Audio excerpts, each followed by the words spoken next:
Bayang-bayang suram tengah menghantui perekonomian, salah satunya tercermin dari melambatnya pertumbuhan ekonomi global. Perlambatan ini pun dikhawatirkan berdampak pada negara berkembang, termasuk Indonesia. Data terbaru BPS bahkan mencatat ekonomi Indonesia tumbuh melambat, yakni 4,95% secara tahunan pada kuartal 3 tahun 2024.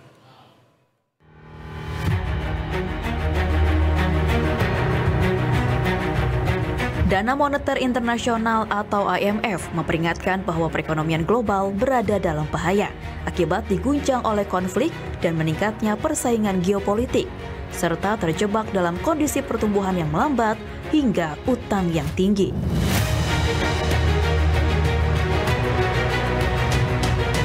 IMF memperkirakan ekonomi global hanya akan tumbuh 3,2% tahun ini. Kinerja ekonomi global diprediksi bergerak stagnan, dipicu hubungan dingin antara dua ekonomi terbesar dunia, yaitu Amerika Serikat dan China. We expect the global economy to grow by 3.2% this year and slow to 3.1% annual growth in 5 years. This is the lowest medium-term outlook in decades. And trade is no more a powerful engine of growth. The global economy is in danger of getting stuck on a low growth, high debt path. That means lower incomes and fewer jobs. It also means lower government revenues, so less investment to support families and fight long-term challenges like climate change. These are anxious times. Pandangan serupa juga diungkapkan Gubernur Bank Indonesia Peri Warjio. Peri menyebut terdapat pergeseran sumber pertumbuhan ekonomi, di mana negara-negara besar seperti Amerika Serikat, Eropa, dan China akan melambat. Sementara pertumbuhan ekonomi negara berkembang seperti India dan Indonesia akan tetap tinggi. Yang pertama adalah terjadi pertumbuhan ekonomi dunia pada global 2024-2025 yang secara keseluruhan itu stagnan, yaitu 3,2% pada tahun 2024 ini maupun di tahun depan 3,2%. Permasalahannya sumber-sumber pertumbuhan itu adalah bergeser atau terjadi perbedaan dari sumber-sumber pertumbuhan itu. Amerika, China, dan Eropa itu melambat. Sementara India dan Indonesia itu masih cukup baik. Adapun Bank Indonesia memperkirakan pertumbuhan ekonomi Indonesia akan berada di kisaran 4,7 hingga 5,5% di sepanjang tahun 2024. Peri menyebut angka itu berada kurang lebih di level 5,1%, didorong ekspor yang masih baik, investasi yang cukup tinggi, dan konsumsi khususnya kelompok menengah ke atas yang tetap tinggi. Tim Liputan IDTV.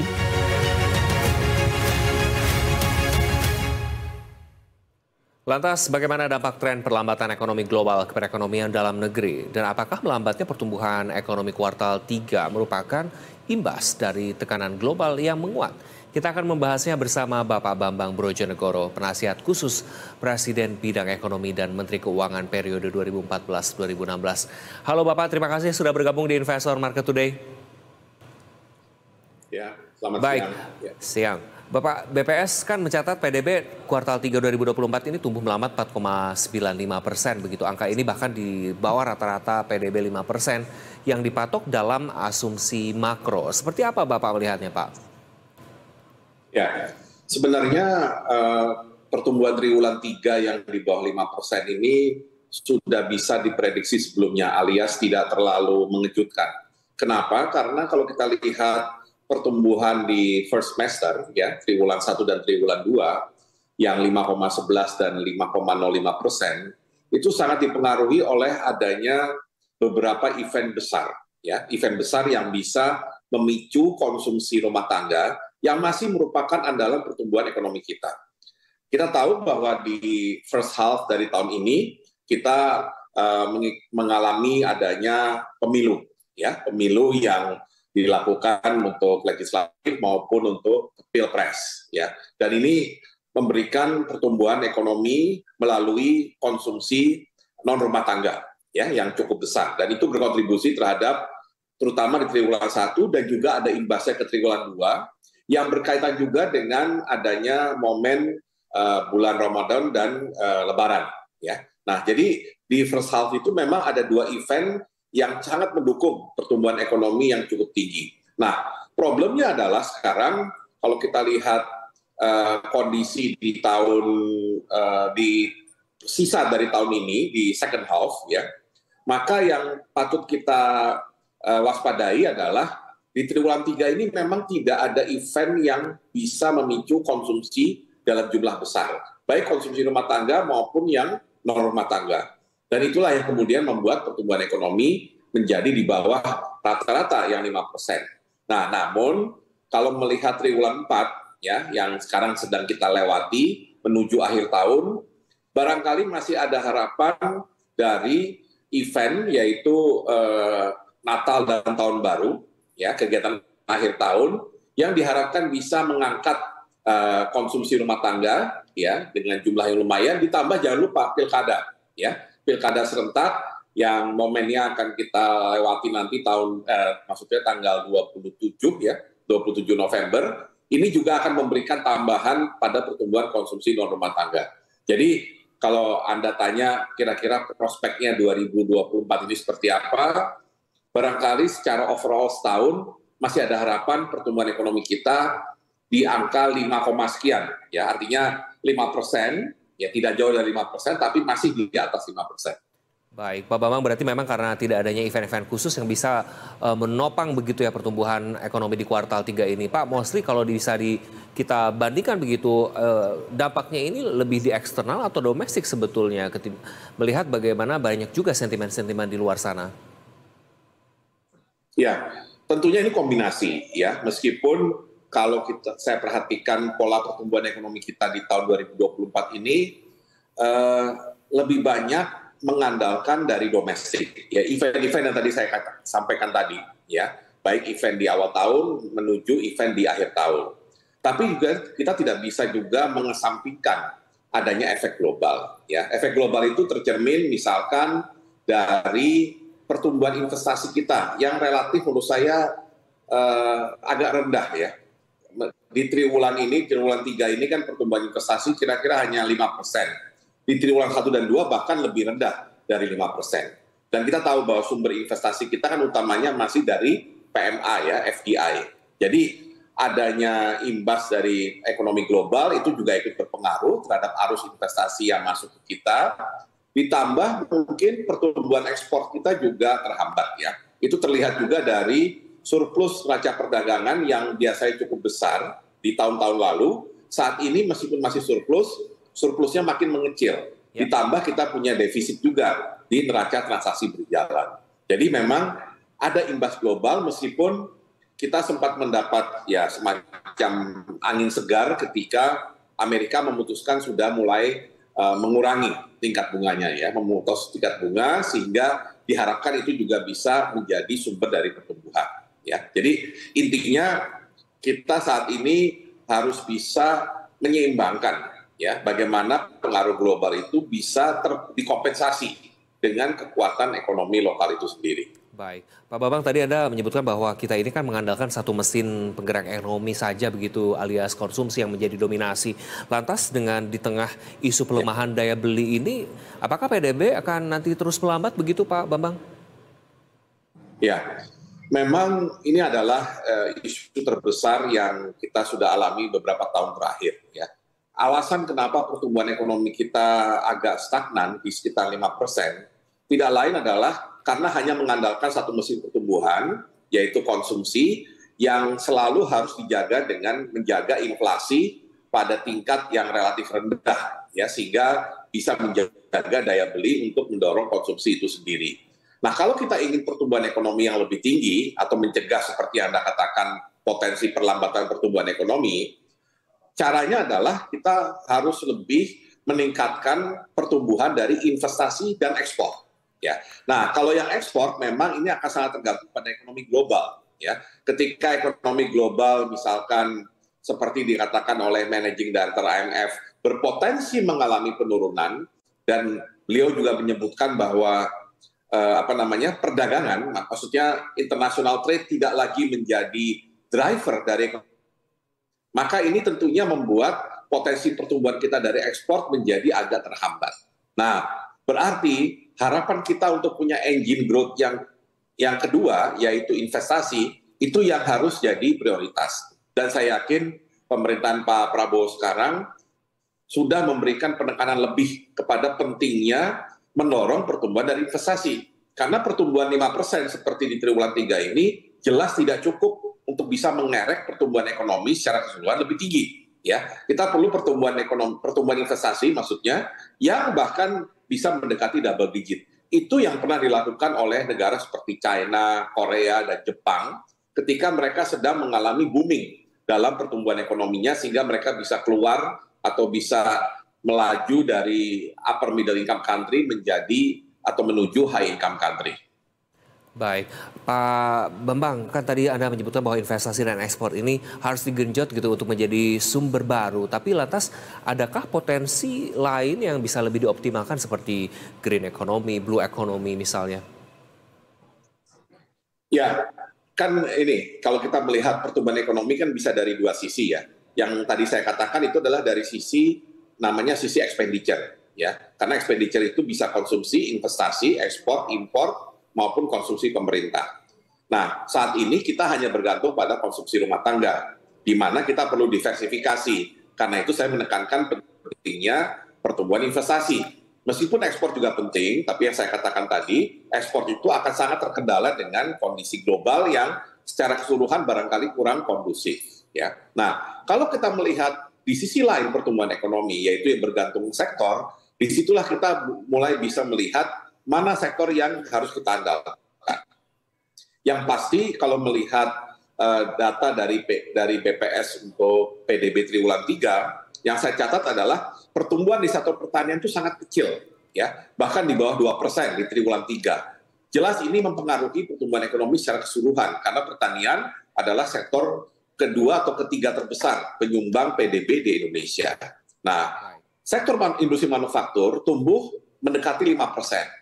Nah, menurut saya ini juga masih bisa sangat ditingkatkan, ya, karena Indonesia perlu menggenjot kembali yang namanya industrialisasi. Ya, kita perlu untuk punya pertumbuhan di sektor manufaktur yang lebih tinggi dari 5% yang selalu barangkali sering terjadi belakangan ini. Ya, jadi kalau kita bicara sektor, tetap kita fokus pada manufaktur, agriculture, kemudian sektor perdagangan yang memberikan kontribusi besar. Dan kalau tadi Anda tanyakan mengenai potensi dari green economy dan blue economy, itu kembali lagi akan terefleksi apakah kita bisa mendatangkan misalnya investasi yang besar untuk green maupun blue economy, ataupun apakah sektor pertambangan, sektor pertanian, ya, atau sektor utilitas terkait listrik itu juga bisa mendongkrak green maupun blue economy di masa depan. Ya, jadi begitu cara kita melihat potensi-potensi atau mencari sumber-sumber baru dari pertumbuhan. Tapi barangkali kalau saya boleh coba kaitkan antara programnya pemerintah sekarang, Pak Prabowo, dengan upaya kita meningkatkan pertumbuhan, hilirisasi yang serius, hilirisasi yang mencari nilai tambah yang tinggi-tingginya, itu adalah barangkali salah satu jawabannya. Karena kita perlu mendatangkan investasi yang lebih besar untuk menciptakan hilirisasi yang menghasilkan nilai tambah besar, di samping kita perlu mendefinisikan komoditas atau sektor apa yang punya potensi nilai tambah tinggi kalau kita melakukan hilirisasi. Dan bagian dari itu ada yang terkait dengan green maupun blue economy. Baik, Pak, tadi Anda juga sangat gitu ya meng-highlight bahwa sebetulnya dengan sesuai sejalan dengan program Prabowo Subianto ini hilirisasi yang sesungguhnya. Nah, di tengah dengan target Pak Prabowo yang mengejar PDB 8%, bagaimana analisa Bapak ini? Apakah sebetulnya hilirisasi yang tadi harus kita pilih mana sektor yang tepat begitu dan apa yang menjadi prioritas ini juga harus diutamakan begitu, Pak? Ya, betul sekali. Karena dalam kondisi ekonomi global yang mengalami penurunan pertumbuhan, yang tadi dikatakan ini adalah prediksi pertumbuhan ekonomi global 5 tahun yang terendah, mungkin untuk berapa puluh tahun terakhir ini, maka Indonesia harus mencari sumber pertumbuhan baru. yang barangkali bukan pertumbuhan yang konvensional seperti saat ini. Dan salah satu yang bisa berpotensi memberikan sumber pertumbuhan baru yang non-konvensional itu adalah dari hilirisasi. Nah, tetapi tentunya hilirisasi itu harus jelas tujuannya. Hilirisasi yang memberikan manfaat besar bagi perekonomian adalah hilirisasi yang kita dorong sampai benar-benar ke hilir dan memberikan nilai tambah yang paling maksimal. Ya, jadi tidak cukup hanya sekedar kita tidak menjual bahan mentah dan kita sudah menganggap bahwa hilirisasi sudah berhasil. Jelas itu tidak cukup, ya. Itu hanya cocok dari spiritnya, tapi belum memenuhi fungsi ekonominya.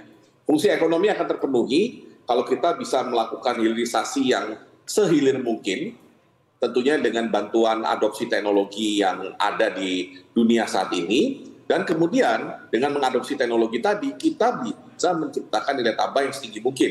Ya, contohnya kalau saya ambil yang paling simpel, rumput laut misalkan. Ya, kalau rumput laut dijadikan bahan makanan itu jelas hilirisasi, tapi kan nilai tambahnya relatif kecil. Rumput laut itu bisa dilakukan hilirisasi sampai menghasilkan energi atau bahan baku untuk industri. Nah, disitulah rumput laut akan memberikan makna dalam bentuk nilai tambah yang besar. Dan program hilirisasi yang tidak hanya menguntungkan mungkin pengusaha menengah besar, tapi juga sampai level UMKM. Baik, Pak Bambang, di sisi lain ya IMF kan mewanti-wanti perlambatan ekonomi global yang masih akan terjadi hingga 2025 begitu. Apakah Indonesia patut juga waspada tapi usai jeda ditahan dulu Pak Bambang? Pemirsa, Investor Market Today akan segera kembali usai jeda. Nah, terima kasih Anda masih bersama kami di Investor Market Today. Kita lanjutkan dialog bersama Pak Bambang Brojonegoro selaku penasihat khusus Presiden Bidang Ekonomi dan Menteri Keuangan periode 2014-2016. Pak, tadi di sisi lain kan IMF mewanti-wanti perlambatan ekonomi global begitu yang masih akan terjadi hingga 2025. Apakah Indonesia juga patut waspada begitu di tengah sebetulnya optimisme yang luar biasa?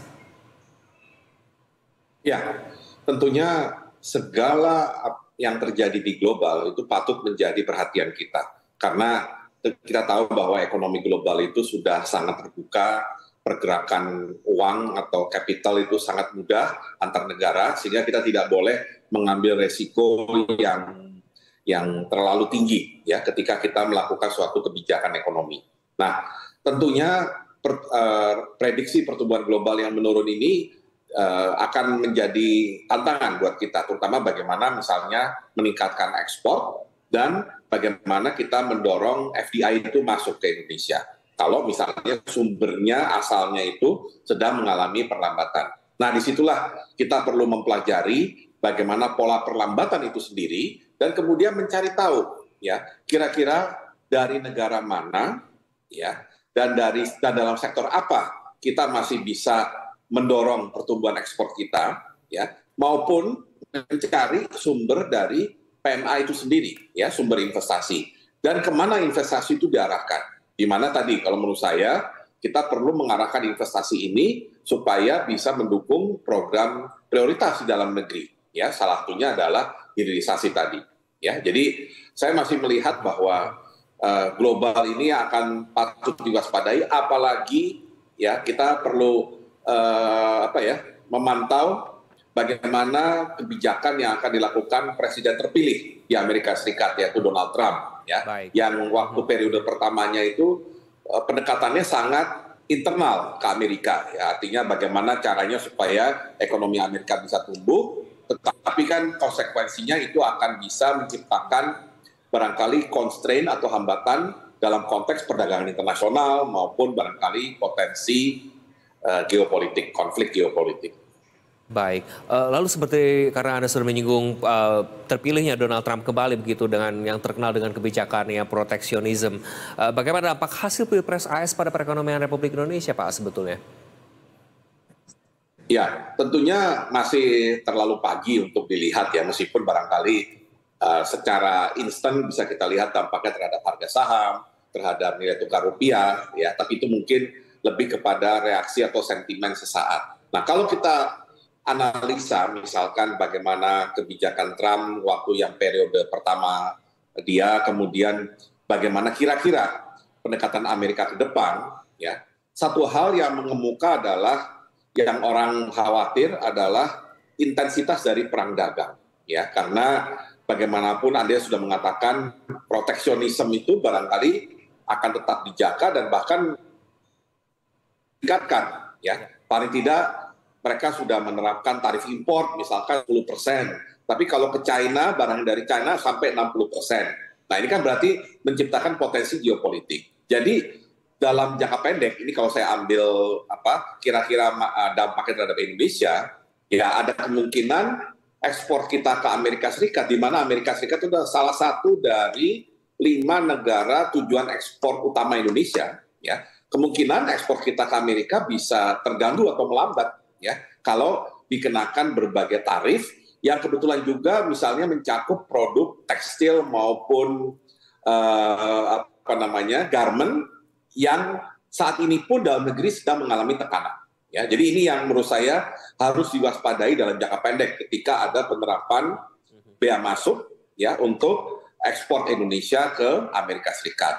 Nah, dampak jangka menengahnya adalah kalau perang dagang antara Amerika dan China ini makin menguat, ya, artinya benar-benar upaya proteksionis yang sangat kuat terhadap produk dari China, maka China mau tidak mau harus mendiversifikasi pasar ekspornya. Dan salah satunya pasti akan mereka menargetkan Indonesia. Dan ini kembali lagi akan menciptakan tekanan terhadap produk dalam negeri, ya, atau industri dalam negeri, ya. Jadi kalau saya mengambil kesimpulan, ya tentunya dampak dari Donald Trump terhadap Indonesia ini mungkin tidak langsung, ya, tetapi tetap kita harus waspadai dalam konteks bagaimana kita bisa mencari sumber pertumbuhan dari ekspor yang barangkali akan terhambat dengan adanya dengan adanya upaya-upaya untuk memperkuat produk Amerika sendiri di dalam negeri mereka. Baik, Pak Bambang, lantas sebetulnya kewaspadaan atas adanya capital outflow imbas penguatan dolar nantinya seperti apa, Pak Bambang?